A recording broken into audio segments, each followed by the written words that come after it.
Bismillahirrahmanirrahim. Assalamualaikum warahmatullahi wabarakatuh. Alhamdulillahirabbil alamin wa bihi nasta'inu ala umuri dunya waddin wa ala alihi wa ashabi ajmain amma ba'du. Ayolah hadirun, ladies and gentlemen, kali ini kita akan mencoba mengutarakan kaitan dengan masalah kewajiban kita selaku umat beragama, yaitu adalah memandikan, mengkafani, menyolatkan dan menguburkan terhadap jenazah. Ini ada termasuk jenazah yang terkait dengan kecelakaan, jenazah COVID. Alhamdulillahirabbil alamin, pada saat ini kita sudah masuk ke season berikutnya, bahwa seseorang ketika dianjurkan untuk melakukan dan menolong orang lain karena dasar daripada ta'awanu 'alal birri wat taqwa wala ta'awanu 'alal ismi wal udwan. Tolong menolonglah Anda dalam hal-hal yang sifatnya baik, dan jangan kamu tolong-menolong dalam hal yang tidak baik. Itulah sebabnya apabila ada tetangga kiri, tetangga kanan, depan dan belakang kita ada orang yang meninggal dunia, kata agama kewajiban kita kepada mereka ada 4, yaitu diawali daripada memandikan. Tetapi saudara-saudara sekalian, para guru, para murid, para jamaah, para ketua masyarakat, ternyata urut-urutannya sebelum itu terjadi ada yang disebut dengan takjiah. Takjiah itu adalah melayat, menengok, membahagiakan orang yang mengalami kemusibatan. Sebutlah keluarga A meninggal dunia, kita datang ke sana, assalamualaikum. Mudah-mudahan kita masuk ke sana, ketemu, dibahagiakan, disampaikan dengan baik dan dengan hormat. Kaitan dengan itu ada di dalam surat Al-A'raf ayat 34, A'udzubillahi minasyaitonirrajim. Bismillahirrahmanirrahim. Walikulli ummatin ajalun. Fa idza jaa ajaluhum la yastakhiruna wa la yastaqdimun. Itu maknanya, dan setiap umat mempunyai ajal, mempunyai batasan waktu. Apabila ajalnya telah tiba, mereka tidak dapat diundurkan dan dipajukan. Nunamina takdir, nunamina kesempatan hidup, makanya harus diperbaiki sedemikian rupa, dimanfaatkan sedemikian rupa. Kalau yang namanya sudah takdir harus meninggal dunia, siapapun itu tidak bisa dipajukan, tidak bisa dikembangkan. Maka barangkali yang paling penting kita masih ingat kata para ulama, bahwa manusia itu harus memiliki manfaat untuk diri sendiri dan manfaat untuk orang lain. Khairun nas anfa'uhum linnas. Sebaik-baik manusia itu orang yang memiliki potensi kebaikan dirinya dan bermanfaat untuk dirinya, sebelah kiri, kanan, depan dan belakang, manfaat untuk orang lain. Ide, gagasan, perencanaan kerja, kegiatan keagamaan, kegiatan kemasyarakatan, kegiatan keolahragaan, bisnis, ekonomi, investasi, kemudian keterampilan lainnya, itu diberikan manfaat dari kita kepada orang lain. Dan itu adalah sangat amat mulia. Itulah sebabnya barangkali yang paling penting kita memiliki kepedulian terhadap orang lain. Anak-anak sekalian, para guru dan masyarakat sekalian, kalau kita lihat daripada tata cara etikanya, etika ketika ada kegiatan bertakziah kepada orang yang meninggal dunia, tentu dalam diri kita harus mengatakan siapa yang meninggal, siapa yang tidak masalah, di mana segala macam. Katakan kata-kata yang sangat bagus. Inna lillahi wa inna ilaihi raji'un.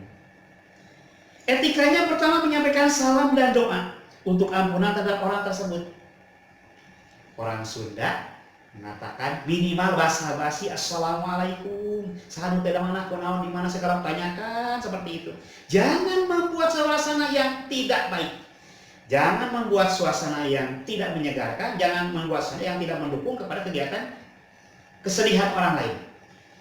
Kan banyak yang menyalahgunakan, berbicara dengan kasar, berbahak-bahak, minta ngopi, minta nuwe segala macam. Ini yang dimaksudkan mengadakan ngopi ke orang lain, ini bahaya. Orang sedang keadaan sedih, sedang keadaan duka, tiba-tiba kita datang ke sana meminta sesuatu yang ingin disembuhkan. Itu namanya bukan takjiah. Takjiah itu adalah menghibur, saudara sekalian. Ulah ngabarakeun batur, kudu meringankan, berikan doa. Dan kalau tidak salah, hindari canda tawa, tidak boleh tidak boleh berawak-wahak, ngomong ke bakul, ngajelek-jelekeun. Baheula masih ini teh A, B, C segala macam. Jangan. Mereka sudah meninggal dunia. Jadi kita harus hati-hati. Kemudian setelah itu kalau ada makanan, bawa makanan. Kan kita orang Sunda, bawa beas, bawa kue, seikhlasnya, seadanya, berikan kepada mereka. Itu adalah bagus. Bagus itu. Kemudian setelah itu adalah ikut menyolati. Pertama adalah memandikan dulu. Dimandikan, dipulasara, giginya dibuka segala, dibersihkan dengan sebaik mungkin. Baru yang berikutnya adalah disolatkan. Kalau kita melihat lanjutan daripada kegiatan serangkaian kewajiban kita, orang hidup kepada orang yang mati, kan tadi dibilang ada 4. Nomor pertama tadi dikatakan adalah memandikan. Yang kedua adalah menyolatkan. Nah, yang namanya menyolatkan ini, seperti yang kita tahu, kita ini kan tidak gagah-gagah amat, tidak jelek-jelek amat. Kita kan ditentukan oleh Allah. Masih ingat? Di dalam surat Al-Imran ayat 185, kullu nafsin dha'iqatul maut. Setiap manusia, setiap itu bapak, kamu, ayah kamu, tante kamu, uak kamu, guru kamu, presiden, rakyat, segala macam. Kullu nafsin dha'iqatul maut, akan merasakan yang disebut dengan isdet, yang namanya kematian. Itulah sebabnya kali ini Bapak ingin mencoba mengupas secara singkat dan gampang kaitan dengan COVID-19. Maka tata caranya sepertinya umum. Pertama, lamun laki-laki usolli, nyolatin usolli ala hadzal mayyiti arba'at takbiratin fardhol kifayah makmumah lillahi ta'ala. Pak, kumaha lamun ngantun karena perempuan, tinggal ngaganti. Usolli ala hadzal mayyitati, begitu. Arba'at takbiratin fardhol kifayah dan seterusnya. Dak pakai ruku, dak pakai sujud, biasa berdiri, kemudian dilanjutkan dengan membaca, setelah Allahu Akbar membaca doa iftitah, Allahu Akbar kabir, dan membaca surat Al-Fatihah.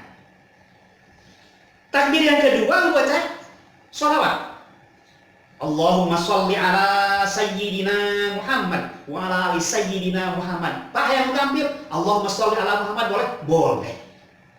Kemudian takbir yang ketiga, Allahumma ighfir lahu warhamhu wa'afihi wa'fu anhu. Tetapi manakala yang meninggal dunia ternyata jenis kelaminnya perempuan, diganti Allahumma ighfir laha warhamha wa'afihi wa'fu anha, dan seterusnya. Kemudian takbir yang keempat adalah doa untuk meringankan mereka. Allahumma la tukhrimna ajrohu wa la tabtina ba'dahu waghfir lana wa lahu. Tan perempuan, Allahumma la tukhrimna ajroha wa la tabtina ba'daha waghfir lana wa laha. Kan begitu. Langsung assalamualaikum ke sebelah kanan sama sebelah kiri, disunnahkan pada waktu itu langsung berdiri. Langsung kita mengadakan doa yang sifatnya umum. Doa yang umum itu adalah doa yang sering kita bacakan, yang hafal. Bagaimana mendoakan ke orang lain. Jadi yang namanya mengindahkan, menghargai, menghormati kepada jenazah memang dianjurkan. Pan tadi ngudinya ke tolong menolong ketika hidup. Nah sekarang bayangkan dalam diri kita, yang meninggal itu adalah orang tercinta. Mungkin ayah, mama, uak, mak, nek, engkong yang meninggal dunia. Nah, kita ada keharusan. Ini di dalam salah satu Al-Isra ayat 23 diuninya ke A'udzubillahi minasyaitonir rajim. Bismillahirrahmanirrahim. Wa qadha rabbuka alla ta'budu illa iyyahu wa bil walidayni ihsan. Maknanya, dan Tuhanmu telah memerintahkan agar kamu jangan menyembah selain Dia, dan hendaklah kamu berbuat baik kepada ibu bapak. Ya Allah ya Rabbi, ujung-ujungnya tetap bahwa kita dianjurkan berbuat baik, memberikan servis yang terbaik kepada ayah dan ibu, kepada mama dan abah, kepada bapak, kepada guru, kepada yang dituakan. Pantes kata Rasulullah SAW, Ridho Allah, ridho walidaini. Ridho Allah itu terletak pada ridho kedua orang tuanya. Ya, Bapak melihat banyak yang berhasil jadi dokter, banyak yang jadi politisi, banyak yang jadi pengusaha. Gara-gara apa? Gara-gara ridho. Kenapa gara-gara ridho? Mungkin karena ridho daripada Allah Subhanahu wa taala. Dengan cara apa mereka ridho? Dan dengan cara mendoakan. Itulah sebabnya kita amat sangat penting. Nah, kalau begitu bagaimana? Kalau kita ingin diakui supaya lebih baik, supaya diakui seperti orang-orang yang sangat baik amalnya, disanjung, diberikan penghormatan oleh orang lain dengan tata cara sopan santun kepada orang tua, minimal cara berbaktinya. Cara berbaktinya, jangan lupa. Satu misalnya, melaksanakan nasihat atau perintahnya, disiplin sekolah, disiplin belajar, disiplin bekerja, disiplin berorganisasi, disiplin kegiatan olahraga, disiplin seperti sekarang ini. Sekarang ini kan sedang oleh pemerintah dianjurkan untuk ada di rumah. Besok udah sembuh kita ke sekolah. Kita masing-masing menggeluti profesi itu. Jadi melaksanakan nasihat orang tua. Pasti yang namanya orang tua akan memberikan nasihat kepada diri kita. Agar apa? Agar kita menjadi orang yang sukses. Saya masih ingat waktu kuliah zaman dulu. Itu kata dosen dikatakan, ud'u ila sabili rabbika bil hikmah wal mau'izatil hasanah wa zalihum billati hiya ahsan. Benar. Ajaklah mereka dengan cara bijaksana. Bijaksana itu bahasa irama, bahasa orang lemah lembut dengan baik, dengan sikap yang sopan yang santun. Orang tua ngajak kepada murid, orang tua ngajak kepada anaknya, suami ngajak kepada istrinya, istri ngajak kepada anak-anaknya. Nah, anaknya mengerjakan sesuatu. Terus ini hikmah. Pemerintah memperhatikan kepada masyarakatnya, kepala sekolah memperhatikan kepada gurunya, Pak RT memperhatikan kepada warganya, Pak Camat memperhatikan kepada warga segala macam. Ini semua dilakukan dengan acara hikmah. Kalau ada kegiatan hikmah, bijaksana dengan sayang, insya Allah hasilnya akan lebih baik. Ini salah satu bentuk daripada ketaatan kepada ulil amri. Bahasa kita kan cara berbakti. Cara berbakti yang kedua adalah merawat dan penuh keikhlasan. Nih, ada kejadian, maaf. Kalau orang tuanya kaya, disanjung-sanjung di mana-mana. Bapak punya tetangga waktu di Bandung. Allah Robbi, orang tuanya orang miskin. Setelah miskin tidak memiliki harta kekayaan, disimpanlah ke panti jompo. Anaknya menjual rumah dan kekayaan segala macam. Anaknya jadi orang kaya, orang tuanya disimpan ke panti jompo. Lama-lama tidak diakui bahwa itu orang tuanya. Astagfirullahaladzim. Jadi hartanya dirampok oleh anaknya. Ibu dan ayahnya ditendang, seolah-olah ditendang, disimpan ke sana, dibuang segala macam, balik tidak tengok, berarti dikasih biaya. Itu namanya pengkhianatan. Itu sangat amat berbahaya. Nah, cara yang ketiga adalah merendahkan volume suara yang berkata halus kepada orang tua. Kalau dipanggil adek, ya ayah. Kalau dipanggil nak, sini, ya bu, ya pak, segala macam. Kalau nada tinggi itu namanya membentak. Kalau membentak itu tidak diperkenankan dari agama. Uping, membentak tidak boleh. Sangat amat tidak akan menyakitkan diri kita, apalagi menyakitkan hati kedua orang tua. Nomor berikutnya adalah rela berkorban untuk kebutuhannya. Baheula keur sangsara, orang tua hayang ibadah haji, orang tua teu bisa, hayang umroh teu bisa, hayang boga imah teu bisa, hayang ini hayang itu bisa segala macam. Ketika hari ini ada, kita sudah kerja, nabung, minjem A, minjem B, minjem C, digabungkan, cari yang halalan, thayyiban. Untuk apa? Untuk memberikan diri kepada orang tua, diberikan modal, diberikan hidup. Agar kenapa? Agar mereka bersejahtera di dunia. Ini anjuran cara berbakti. Rela berkorban untuk kita, untuk masa depan kita, untuk orang tua kita, untuk saudara-saudara kita, untuk seagama kita. Apalagi yang namanya orang tua wajib digugu dan ditiru. Dan barokah manfaatnya amat sangat luar biasa. Tinggali, setiap orang yang tidak mau melakukan amal orang tua, hidupnya biasanya bahagianya setengah. Pertama seperti bahagia, dalamnya adalah keroncong imannya tidak ada. Kenapa? Mendolimi diri sendiri dan mendolimi kedua orang tua. Kemudian mengerjakan amal baik sebagai bukti kepada orang tua. Numawi itu dianjurkan urang minimal. Kalau tadi Bapak katakan ta'awanu alal birri, minimal ibadah. sholat ke masjid, ada ngajinya, ada kegiatan, tidak menyimpang dari syariat agama, bekerja dengan baik, cari yang halal, belajar yang benar, cari yang pantas, berusaha segala macam disesuaikan dengan proporsionalnya. Insya Allah kalau kita lurus, baik segala macam, di akhirat nanti akan selamat. Tetapi manakala kita lenceng kiri, lenceng kanan, insya Allah akan kena. Kenapa pertanyaan? Berbakti kepada orang tua itu adalah memudahkan dalam misalnya jadi panjang umurnya, diluaskan rezekinya, ditinggikan derajatnya, apalagi dihilangkan kurbatannya. Ini antara yang sering kita temukan.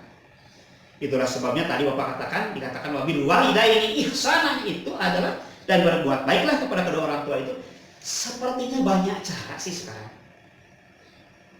Bapak tidak perlu pulang kampung ke Surabaya, Bapak tidak perlu ke Sumatera Barat, ke Kalimantan segala macam. Cukup dengan WA, cukup dengan SMS segala macam. Gak usah pulang. Sekarang zaman COVID, zaman pandemi, zaman virus bahaya. Masuk ke perjalanan. Lalu itu orang batur ke orang segala macam. Jadi sanu bergejala, sanu disangkakan tidak jelas. Itu sebab kita dijaga. Lalu kita menjaga diri, insya Allah kita akan selamat. Masih kaitan dengan orang tua. Hormat kepada orang tua yang telah wafat itu minimal ada beberapa hal. Satu, berdoa, beristighfar untuk mereka berdua, atau menunaikan janji ketika ia masih hidup belum terlaksana, atau melanjutkan cita-cita yang luhur yang direncanakan dirintisnya. Mun bapak boga rezeki mah hayang nyeun pasantren, hayang nyeun kontrakan, ajang kaum duafa, hayang nyeun imah anu alus, hayang boga mobil rek dititipkeun ka majelis taklim, ka ajengan diwakafkeun segala macam. Itu cita-cita orang tua. Ketika meninggal dunia, kita tersebar segala macam. Nah, sekarang bagi para putra yang sudah punya rezeki, diijabkan, dilakukan. Itu adalah mulia. Hadirin jamaah yang dimuliakan oleh Allah. Mari kita lihat. Yang sering kita bacakan, yang sederhana, seperti kata-kata Rabbil firli wali walidayya walil mu'minina yauma yaqumu hisab. Rabbana la tu'akhidna in nasina aw akhtana. Rabbana wa la tuhammilna ma la taqata lana bi wa'fu anna waghfir lana warhamna anta maulana fansurna 'alal qaumil kafirin. Rabbana dhallamna anfusana, banyak segala macam. Paling tidak orang tua yang di sana itu bukan dikirim donasi duit, tapi dikirim doa. Seperti bunyi-bunyi bacaan yang paling lazim di kita. Irhamna ya arhamar rahimin. Irhamna ya arhamar rahimin. Minimal 33 kali. Tambah lagi kata ulama, doa yang paling sering disampaikan para ulama. Wallahul ladzi la ilaha illa huwa wallahul ladzi la ilaha illa huwa. 30 ditambah lagi. Ya Karim ya Wahhab ya Datoili ya Allah. Ya Karim ya Wahhab ya Datoili ya Allah.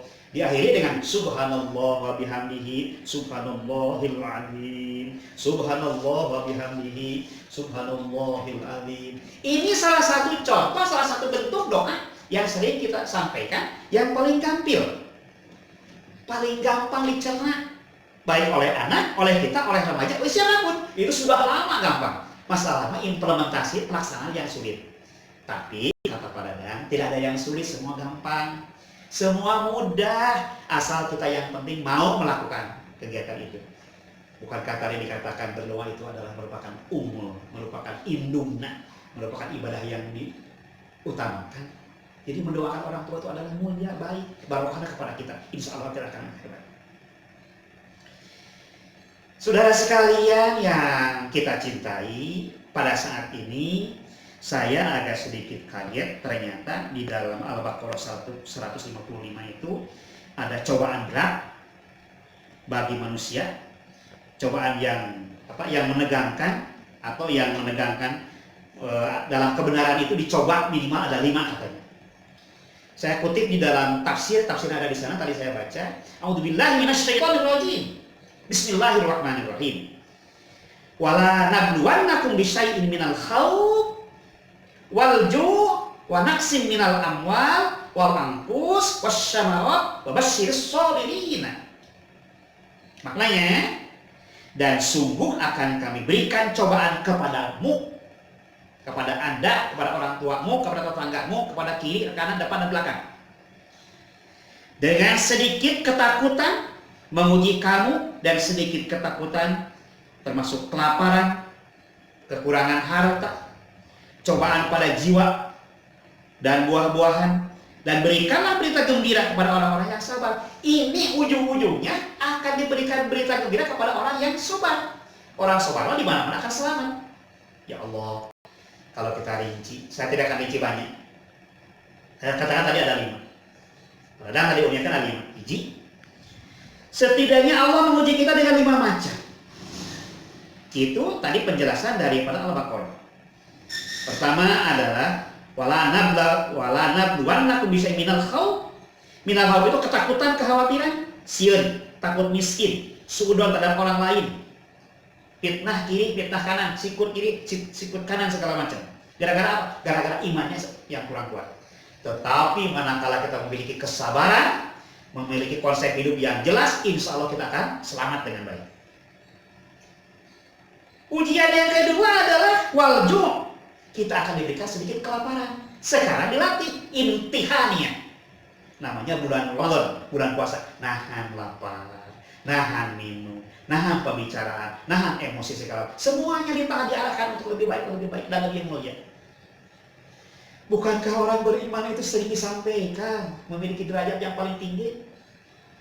Yarfa'illahu allazina amanu minkum wallazina utul ilma darajat. Allah teh bade ngangkat derajat orang-orang yang aman, yang beriman dan berilmu beberapa derajat. Ingat, orang-orang yang diangkat itu bukan orang bodoh, orang seperti kita, orang pintar. Itulah sebabnya kita dianjurkan memiliki keinginan meningkatkan keimanan kita. Itu di dalam kaidah dikatakan al-imanu yajidu wa yanqusu. Iman seseorang itu kadang-kadang naik ke atas dengan amal perbuatan, wa yanqusu, dan kadang-kadang menurun dengan melakukan kejahatan, kealpaan, kesalahan, kedosaan. Ini fluktuatif. Jadi iman itu jika tangga cekereuna, kadang kaluhur, kadang kana. Namun kerbaik ngaji Yasin, sedekahna rada gede, ka masjidnya baik segala macam. Lamun keur jauh puasa tara, salat telat, sedekah tara, ngapalkeun teu bagi seorang pelajar, kerja PR segala macam. Ya iya, merosot namanya. Itu sedang iman sedang memblek. Bahasa kita member itu akan sedikit hilang, sedikit tergerus gitu dengan emosi yang tidak baik. Bahaya. Kemudian cobaan yang ketiga adalah wa naqsin minal amwal. Kita akan diberikan kekurangan harta. Harta kurang mah cek para pengusaha mah gampil, nu penting urang daek berusaha. Kan aya bunyinya. A'udzubillahi minasyaitonirrajim. Bismillahirrahmanirrahim. Wa may yattaqillah, barang siapa bertakwa kepada Allah, yaz'al lahu makhraja, akan diberikan rezeki oleh Allah sebanyak-banyak dari berbagai sudut, dari berbagai pandangan. Urang nyangka lamun ngadang hal jadi anu diberi tidak. Kadang-kadang ku Allah diberikan dari yang lain, sudut lain. Kita bekerja di kota Purwakarta, tiba-tiba dapat rezeki dari kampung, dari Jakarta, dari Medan, dari tetangga, kiri dan kan segala macam. Ya Allah, tidak pernah membayangkan akan punya uang sekian. Padahal program kita hanya saja diinginkan sesuai dengan kemampuan kita. Ternyata tidak. Ini adalah benar dibuktikan. Wa may yattaqillah yaj'al lahu makhraja, atau wa may yattaqillah min, ada kata-kata min haitsu la yahtasib, dari penjuru yang tidak diduga-duga, min haitsu la yahtasib. Yang keempat adalah wal anfus, cobaan kita, ketakutan jiwa. Sieun corona, takut capek, takut hideung papanasan, mung olahraga, mung macul, mung kuli bangunan, mung ngajar, mung kuli, mung segala macam, bahaya. Justru kata agama, kita harus anjurkan harus memiliki jiwa yang kuat, badan yang sehat, dan memiliki ketawakalan kepada Allah dengan bekerja yang amat sungguh-sungguh.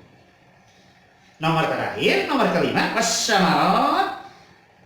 Kita berikan cobaan, takut tidak memiliki buah-buahan untuk dimakan. Buah-buahan itu penting loh.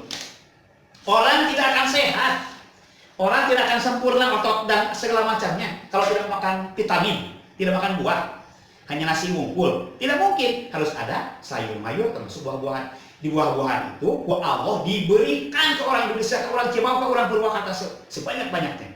Tinggal kita berupaya ngajulnya, ngalaknya, kalau dialak segala macam, dijual, ditimbang, sebahagian dijual, sebagian diberikan sedekah, sebagian dimakan oleh kita. Jangan dimakan semua oleh kita, bahaya. Ada hak orang lain, ada hak untuk orang miskin. Itu namanya sedekah jariah. Jadi dari kebun kita, dari orang tua kita ambil buahnya, berikan, dijual sebagian, disedekahkan sebagian, dizakatkan sebagian, namun padi. Kemudian yang lain dimanfaatkan oleh kita.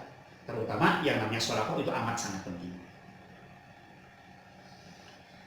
Hadirin yang dimuliakan oleh Allah, agar sukses ketika beribadah dikatakan tentang keinginan, permintaan. Rasul mengatakan begini, inna du'a wal ibadah summa qara'a ad-du'a astajib lakum. Sesungguhnya berdoa itu merupakan sebuah ibadah kepada Allah. Itu kan bunyinya. Summa qara'a ud'uni, berdoalah kamu kepadaku, niscaya aku akan mengabulkan.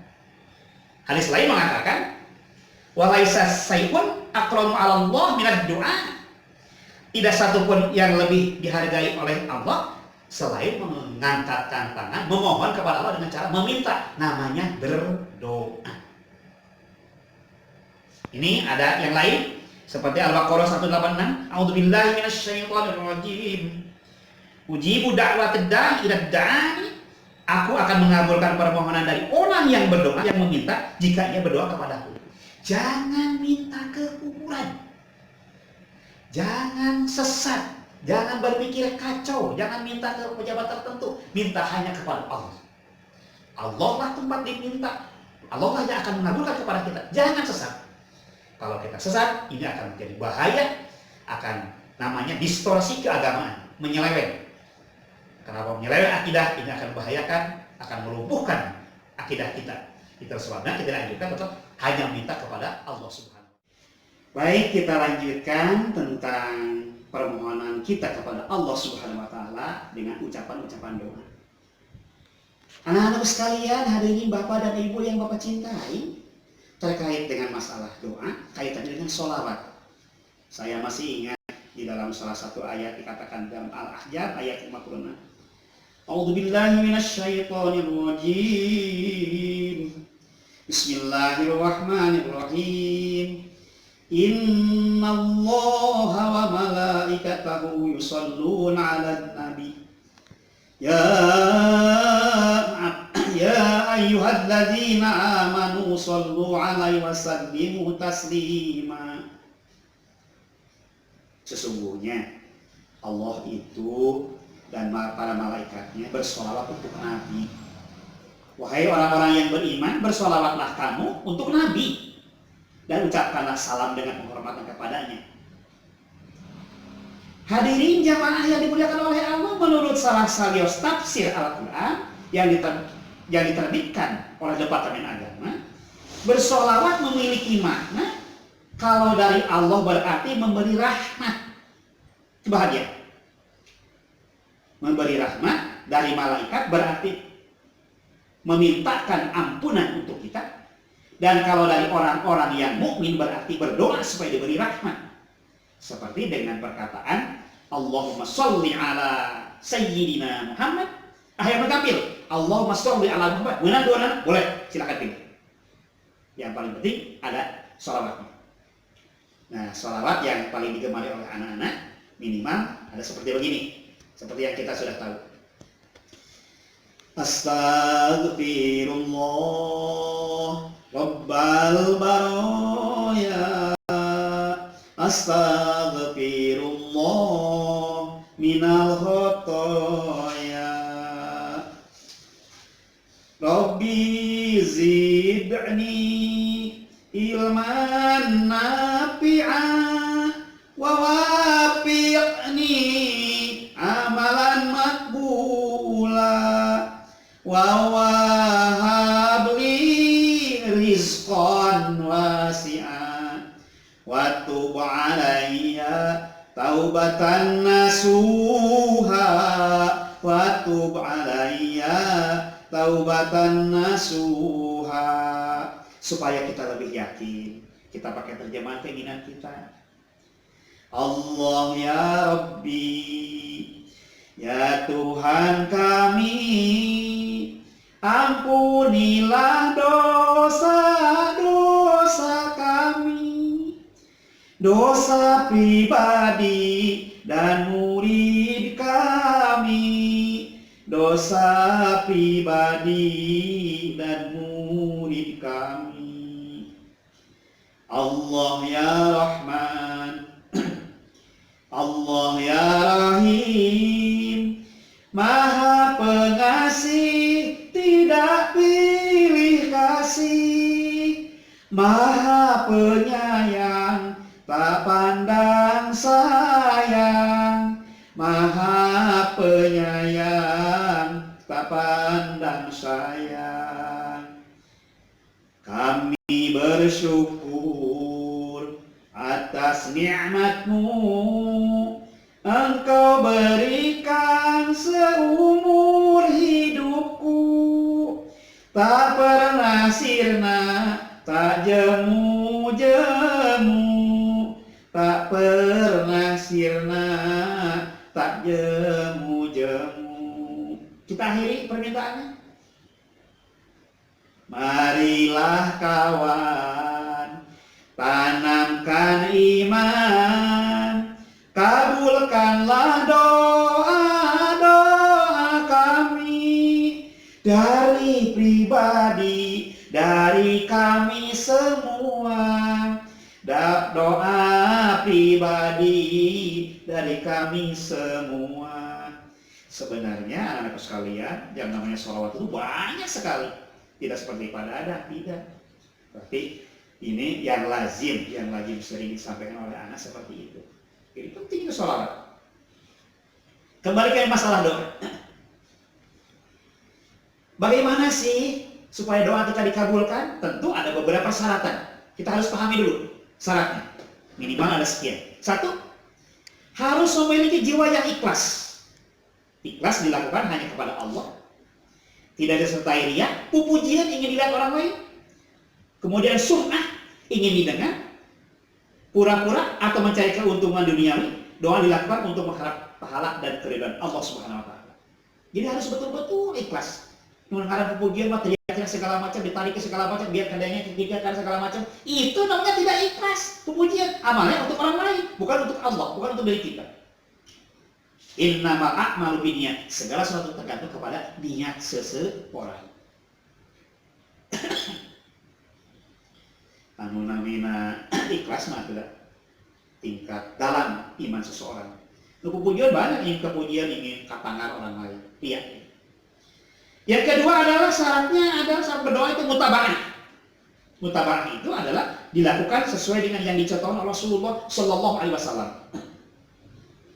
Ya katakan, Allahumma hawin alaina bi syakaratil maut wan nazati minan nar wal afa inda hisab. Ya Allah, ringankanlah kami ketika syakaratul maut. Ya Allah, selamatkanlah kami dari api neraka dan mendapat kemanfaatan ketika diperhitungkan di amal nanti. Ya Allah, minimal banyak doa yang disampaikan oleh Rasulullah SAW, diracik oleh para ulama. Intinya adalah yang dicontohkan Rasulullah. Yang ketiga, percaya kepada Allah, yakin terhadap ijabahnya. Keempat, pemaknaan penjiwaan dalam hati disertai rasa tunduk, takut, hanya harapan ditujukan kepada Allah Subhanahu wa taala. Yang kelima, berisikeras. Waktu ini bersikeras itu muncul nama kekeh. Allah ya Allah, maafkanlah kami ya Allah.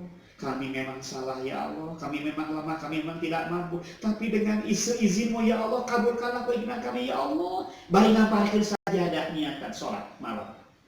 Kekeh namanya adalah, kekeh itu adalah berkeinginan secara serius. Nomor ke-6 adalah tawasul kepada Allah dengan wasilah-wasilah syar'inya. Ada 3, melalui 3. 1, tawasul dengan menyebut salah satu asmaul husna yang sesuai dengan isi doa. Misalnya, amin ya rabbal alamin, ya adilu, ya hisab, ya segala macam. Ada nama-nama asmaul husna kan banyak. Sebut salah satunya. Kedua, tawasul dengan menyebut amal soleh yang dilakukan misalnya dengan ya Allah, demi imanku kepadamu ya Allah, mudah-mudahan Engkau berkenan meridhoi kepada kami. Kami ingin melakukan A, B, dan C. Ketiga, tawasul dengan meminta doa. Meminta doa kepada orang saleh yang masih hidup. Bapak, Ibu, insya Allah saya sekarang sudah kerja, sudah 15 tahun, mau nyicil motor, mau beli TV, mudah-mudahan motor dan TV bisa kebeli. Di mana rezekinya? Tina iya, tina A, tina B, tina jadi kumpulkan segala macam. Berikutnya sudah 30 tahun, Bapak, Ibu, insya Allah saya ingin nyicil rumah, mau kontrak baik itu ya Allah, ingin ingin A, B, C segala macam. Insya Allah dikabulkan. Termasuk kalian. Kalau kita terus-terusan seperti itu, insya Allah tawasul kita, komunikasi kita, silaturahmi kita akan membuat suasana menjadi dingin, suasana akan didengar oleh Allah SWT. Insya Allah doa orang tua itu efeknya amat sangat luar biasa. Nomor itu dianjurkan tadi memohon doa kepada orang yang soleh yang masih hidup. Nomor ketujuh, mengakui dosa dan kenikmatan dari Allah ketika berdoa. Menangis dalam diri. Kenapa sih Allah kepada saya tidak mengabulkan? Ternyata lama-kelamaan menangis selama ya Allah pahingnya. Simpuringnya tidak pernah dikabulkan, ternyata melakukan A, melakukan B, melakukan C, ngahinakan ke A, ke B, ke C, belum membayar hutang kepada A, kepada B, kepada C. Janji tidak ditepati, banyak menghina orang lain. Ini masalah-masalahnya yang terkait dengan masalah diri sendiri. Kalau diri sendirinya baik, lurus segala macam, Allah akan mengabulkan.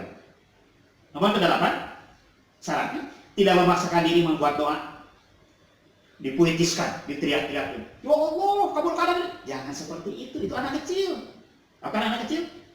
Ada kapal, minta duit, kapal segala macam. Anak kecil namanya juga, beda dengan kita. Kita usah teriak-teriak. Memohon kepada Allah, angkatkan tangan, sambil berburu segala macam, sambil salat malam segala macam, sampaikan apa yang diinginkan. Cukup dalam hati. Tidak bisa bahasa Arab, bahasa Sunda. Tidak bisa bahasa Sunda, cukup dalam hati. Ikat aja. Kemudian 9, mengulangi doa sampai 3 kali. Ya Allah, lakukan dengan baik. Suaranya dipelankan, dihusukkan. Kemudian menghadap kiblat, mengangkat kedua tangan, wudu sebelum berdoa. Menangis karena takut hanya kepada Allah. Ya Allah, ampunkanlah segala dosa kami ya Allah. Bukan kami tidak mampu ya Allah, bukan kami tidak ingin, tetapi barangkali kami terpaksa hari ini melakukan seperti ini. Kenapa? Kami tahu yang namanya gizi itu sangat penting, tapi kami ingin melakukan kegiatan ini. Kenapa? Kami menahan diri puasa Senin Kamis. Kenapa? Ingin segala sesuatu dikabulkan, ditekan, vitamin tidak masuk, tapi ada sesuatu yang dipertahankan, namanya puasa. Itu bagus untuk mengolah tubuh kita. Menunjukkan rasa butuh kepada Allah Subhanahu wa Ta'ala, hadirin sekalian. Kemudian berikutnya adalah memulai doa dengan diri sendiri bila akan mendoakan orang lain, tidak berlebihan dalam berdoa, taubat dan mengembalikan barang orang lain yang dizalimi, yang dicuri, yang dihisab, yang digasap oleh kita. Bapak pembantu cerita kebablasan punten, kata bapak, wasyariqatu faqta'u aydiyahunna, seorang laki-laki dan seorang perempuan yang mencuri itu kata agama akan dihisab nanti di yaumil akhir dengan cara dipotong tangannya. Sekarang ada Saudi Arabia gitu. Lalu ada seorang yang bertanya gitu, Pak, itu kan di sana katanya. Bagaimana di kita? Di kita kan sama juga, ada pasal-pasal yang memberatkan, ya pengadilan segala macam. Nah, kata agama, kalau kita mencuri, kembalikan dulu. Kalau ingin dikabulkan doanya, kalau kita mencuri A, mencuri B, mencuri C segala macam, boleh kalian berdoa segala macam, kembalikan dulu barang yang tidak jelas. Nih, Bapak lihatkan di tafsir. Bapak lihatkan di sini di dalam Al-Quran banyak yang terkait dengan keharusan kita berdoa. Ini ada namanya kitab Mutia Ihya Ulumuddin. Bapak pernah menulis beberapa buku ini, buku kelas 1, kelas 2. Ini mendapat sambutan dari direktorat, mendapat sambutan dari Jawa Barat, dibuat contoh, diangkat jempol, ada di sini. Tidak apa-apa, tidak main-main, ada di sini sambutan dari Provinsi Jawa Barat. Diedarkan bahwa ini buku adalah bagus. Bagus dibacanya, bagus referensi, bagus sesuai dengan kurikulum yang kita jelaskan ke sana. Jadi ujung-ujungnya kalau kita secara serius, berkeinginan harus ada perubahan yang lebih baik. Nomor berikutnya adalah hanya meminta kepada Allah. Minta kepada kuburan, minta kepada dukun, tidak boleh. Kemudian mengusapkan kedua tangan ke wajah setelah berdoa. Begini. Ini barangkali yang sering kita tambahkan. Ternyata menurut pendapat ulama tidak usah di tangannya beginian. Itu boleh diusapkan, boleh tidak. Yang paling penting katakan bahwa kita setelah berdoa. Hadirin sekalian yang dimuliakan oleh Allah, ini ada yang terkait dengan masalah doa. Saya ingin memberikan contoh yang paling pendek. Doa yang sering terkait dengan itu.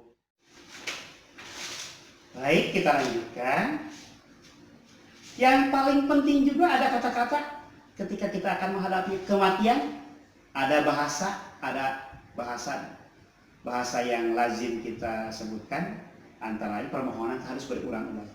Allahumma hawwin alaina fi syakaratil maut wan nazata minan nar wal afa inda hisab. Ya Allah, ringankanlah kami ketika syakaratul maut. Selamat dari api neraka dan mendapatkan kemaafan ketika perlindungan nanti di yaumil akhir. Dan yang paling favorit, Rabbana la tuzigh qulubana ba'da idh hadaitana wa hab lana min ladunka rahmatan innaka antal wahhab. Ya Allah, janganlah Engkau selewengkan hati kami setelah Engkau menunjukkan kami. Berilah kami rahmat dari sisimu, karena sesungguhnya Engkau Maha Pemberi. Ini contoh-contoh doa. Ini yang bagus itu. Ada lagi? Ini ada maknanya. Allahumma inni a'udzubika wa iyyahum minal amrad wal auza'i wal asqami wal aulabi wal awqati wal ahadith wal baliyah fid dunya wal akhirah. Ya Allah, kami berlindung kepadamu dari segala penyakit jasmani dan rohani, dari kerusakan dan bencana di dunia dan akhirat. Allahumma inni a'udzubika an amuta aw ahadan minkum qatilan aw ladhighar aw hariqan aw ghariqan aw mubaqan aw ala fajjatin aw ala giratin. Ya Allah, kami berlindung kepadamu dari mati terbunuh, dipatuk ular, COVID-19, barangkali kalau ada, kebakaran, dari tenggelam, dari banjir, dari kerusakan tanaman dan ternak secara tiba-tiba atau atas kelalaian kami. Dan biasa diakhiri oleh kata-kata Allahumma ahyina wa iyyahum hayatan thayyibatan. Wa idza tawafaitana fatawafna wa anta raddi anha wahjubna amma yubdina. Wa sallallahu sayyidina Muhammadin wa alihi wasallam walhamdulillahirabbil alamin. Biasanya seperti itu. Maknanya, ya Allah, berikanlah kami kehidupan yang baik. Dan apabila Engkau cabut nyawa kami, berilah keridhoanmu ya Allah kepada kami. Dan cegahlah ya Allah orang yang akan berbuat jahat kepada kami. Ini intinya. Diakhiri dengan kata-kata tadi. Sholawat dan salam semoga tercurah atas Nabi Muhammad, keluarganya, dan sahabatnya, dan segala puja bagi Allah Tuhan seluruh sekalian. Hadirin jamaah yang dimuliakan oleh Allah, terkait dengan tema yang tadi disampaikan, kaitan dengan masalah kematian, ada yang termasuk amanat dari Pak Pemerintah. Mari kita sampaikan. Pemerintah menyampaikan agar ibadah menjadi khusus, agar ibadah menjadi sukses, agar ibadah menjadi tidak terganggu. Silahkan nanti ke masjid bagi mereka usung corona seperti ini. Yang tidak ke masjid seperti apa, yang ke masjid seperti apa. Bapak tidak akan ngomong sembarangan. Ini ada dasar hukum. Dasar hukumnya panduan Majelis Ulama. 1. Menyikapi adalah 5 hal. 1. Tentang tayamum. Tayamum untuk tenaga kesehatan yang menangani pasien COVID-19. Ini untuk orang lain dulu. Tayamum adalah rukhsah. Pengganti wudhu atau mandi. Apakah boleh? Boleh dalam keadaan darurat. Ad-darurat tubihul mahdhurat. Boleh kalau darurat. Yang kedua, apabila ada musaqqah, kesulitan seperti sakit, safar, perjalanan, dan tidak mendapatkan air, cair, maka dilaksanakan rukhsah serupa dengan tayamum. Ketiga, apabila tenaga kesehatan tidak dapat berwudu karena menggunakan APD, kita kan tahu tuh yang APD ditutup-tutup ke segala macam, maka termasuk musayyaqah yang dapat diganti dengan tayamum. Ketentuan yang keempat, kata para ulama ini, kaifiyah tayamum untuk tenaga kesehatan disesuaikan dengan situasi dan kondisi tanpa membuka APD, alat pelindung diri. Kemudian lafaz adzan ketika terjadi musayyaqah, kesulitan, ada 5. 1. Adzan adalah pemberitahuan tibanya waktu sholat wajib dengan lafaz yang dikhususkan. namanya juga pandemi. Beda dengan yang normal. Kedua, dalam kondisi musayyaqah seperti khauf, ketakutan, dingin dan hujan yang tidak memungkinkan pergi ke masjid, maka dikumandangkan pemberitahuan untuk sholat di rumah tanpa mengubah lafaz adzan. Pak, ini kamari ayah di YouTube. Pak, ini kamari ayah di TV Telangkung. Tapi pendapat Padalan dikatakan, pendapat yang paling jumhur dikatakan tidak boleh diganti. Kalau ditambah boleh sesuai dengan bahasanya. Ada orang bahasa Sunda, ada batut bahasa Arab, bihalikum, baitikum, ya terserah ke orang lain. Bagi kita tetap kembali ke ajaran yang Rasulullah. Ketiga, ternyata ada 8 solupi buyutikum atau solupi dihalikum tidak termasuk 8 adat dan bukan ta'abudi. Boleh diucapkan, boleh tidak. Kata saya tadi kan begitu. Nomor keempat, 8 di atas dapat diganti dengan bahasa yang dipahami oleh masyarakat setempat dan boleh diucapkan di tengah atau di akhir ketika ada. Di awal, di dalam pengumuman, atau di akhir kita atau di tengah-tengah. Boleh, disisipkan. Demi keseragaman zona merah yang tidak melaksanakan syarat tauhid, pelafalan tersebut diucapkan di akhir azan saja untuk menghindari hal-hal yang sifatnya berbeda pendapat. Nah, nomor ketiga yang paling penting, jarak. Ini jarak ini penting. Jarak dalam saf sholat ketika pandemi COVID-19, umumnya di Purwakarta. Sekarang korbannya sudah banyak. Di Jawa Barat sudah banyak, di Indonesia sudah banyak segala macam. Minimal kita. Satu, merapatkan saf dalam sholat hukumnya adalah wajib. Ingat, merapatkan saf wajib. Merapatkan saf maksudnya bukan saling menempelkan kaki, bukan. Menempelkan lutut dan bahu dikitukan, bukan itu. Akan tetapi meluruskan dan merapatkan saf serta mengisi celah yang kosong. Tetapi karena khawatir akan terjadi sesuatu, bisi katepaan, tibatur, diatur 1 meter atau 1,5 meter. Nah, social distancing, jaga jarak segala macam. Ini anjuran Nabi, harus ditaati. Ulah pas sadak-sadak, bisina napas naka urang, napas urang ka batur. Nabi micet ke urang, micet ka batur segala macam. Ini membahayakan. Nu mawi itu ambil jalan tengah. Ini cek ketentuan. Kemudian dalam situasi dan kondisi masih terkendali, yang tadi zona kuning, sholat berjamaah dilaksanakan sebagaimana mestinya dengan memperhatikan protokol kesehatan. Nah, masalah jenazah. Masalah jenazah. Mendahulukan yang terkait dengan hal-hal yang sifatnya penting dipahami oleh kita. Ketika kita melakukan sholat jenazah, terkaburu di musola, di lapangan, di rumah sakit, di masjid, di sekolah, di tempat-tempat tertentu, maka lakukan seadanya di lapangan. Lapangan mana, Pak? Dimakan maksudnya. Begitu turun dari mobil, langsung ambil sikap, langsung usolli ala hadzal mayyitati. Kok mayyitati? Perempuan. Usolli ala hadzal mayyiti. Laki-laki. Allahu akbar dan segala macam. Ini yang payunan. Terkudu dibuka, terkudu. Kenapa tidak dibuka? Ini akan menambah beban. Misalnya racunnya bisa ke kiri dan ke kanan, ini akan membahayakan. Bisi seperti itu. Makanya harus disesuaikan dengan standar kesehatan. Yang perlu dibuka. Jadi gampang, agama mau gampang. Diringankan lah, jangan diringankan. Kemudian masalah zakat. Masalah zakat diberikan pada hari Idul Fitri kepada mustahik mulai terbit pajak sampai sebelum Idul Fitri itu sama. Dalam kondisi seperti ini, pendistribusian zakat fitrah kepada mustahik sebelum atau sudah waktu yang ditentukan tidak termasuk zakat fitrah, melainkan sedekah biasa. Kemarin Bapak udah cerita banyak tentang ini. Jadi tidak ada satupun yang luput baru untuk kuat di Jakarta diberi zakat, nah zakat batur atau segala macam itu. Jadi gampil, agama gampil. Terakhir ada Idul Fitri dalam kondisi pandemi. Satu, Idul Fitri termasuk syiar yang harus ditegakkan dan diagungkan. Ingat, termasuk syiar, kudu diagungkan ku salare. Kudu. Kedua, sholat Idul Fitri hukumnya sunnah muakkadah yang dilaksanakan secara berjamaah. Tetapi yang ketiga, salat dalam kondisi pandemi COVID-19 masih terkendali, misalnya zona warna kuning, zona kuning, maka sholat Idul Fitri tetap dilaksanakan dengan sesuai dengan syariat, memperhatikan protokol kesehatan. Tadi cek pada dalam, anu tadi dapat ada segala macam jauh. Kenapa? Menghindari penyakit. Bisi tiba ke orang, si orang nyapaan tak. Kemudian dalam kondisi pandemi seperti ini tidak terkendali zona merah, salat Idul Fitri tidak dilaksanakan. Lamun kiri kanan babatukan segala macam, tekudu sholat sunnah, tekudu sholat cukup 5 kali. Ini cek agama, ini cek ketentuan.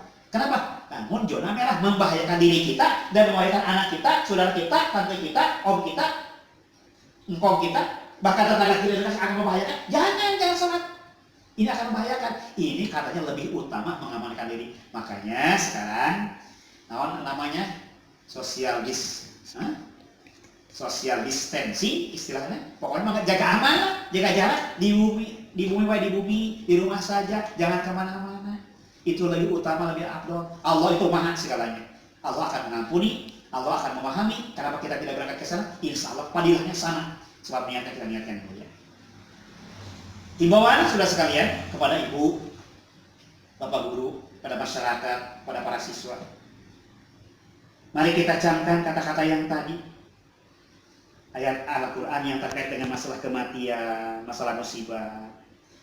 A'udzubillahi minasyaitonirrajim. Wala nabluwannakum bisyai'in minal khawfi wal ju'i wa naqsin minal amwal. Dan sungguh kami berikan cobaan kepadamu dengan sedikit ketakutan, kelaparan, kekurangan dan segala macam. Gusti, kudu tahan ya Allah. Namanya juga imtihannya. Waktu ini imtihannya ujian kepada kita. Berikutnya juga taati aturan orang tua. Hari ini ada masker, pakai masker. Aya minyak kolonyo, pakai minyak kolonyo. Aya handuk dikitukeun supaya teu kabatur. Bersihin segala macam di tengah pasar, tengah jalan segala macam, teu sopan. Muncrat kemana-mana segala macam. Jadi pakai masker segala macam. Kenapa? Agar terhindar, tidak menulari orang lain. Itu membahayakan. Jadi taati aturan orang tua, pakai masker, istirahat di rumah. Yang paling penting, rajin ke masjid, sholat tepat waktu. Usahakan tepat waktu. Secapek apapun insya Allah pulang enak, nyaman, istirahat segala macam. Sekarang kan WFH, zaman kerja di rumah seperti Bapak hari ini. Kerja di rumah segala macam. Berdoa, kemudian yang mati Covid sama dengan mati syahid nilainya. Dan lain kahayang urang mati syahid mah. Lain kahayang urang aya penyakit segala macam, maka diberikan ampunan oleh Allah, diibaratkan sama dengan mati syahid yang mati ketika Covid-19. Ujung-ujungnya kalau kita secara jujur banyak, selain daripada virus Covid itu banyak yang namanya wabah itu di mana-mana. Hadirin sekalian yang saya muliakan, mudah-mudahan sedikit ada manfaatnya, mudah-mudahan ini bisa berguna, bisa menambah wawasan kita. Kan tadi mudah-mudahan mendapatkan satu sumbangan pemikiran yang lebih baik. Terima kasih. Assalamualaikum warahmatullahi wabarakatuh.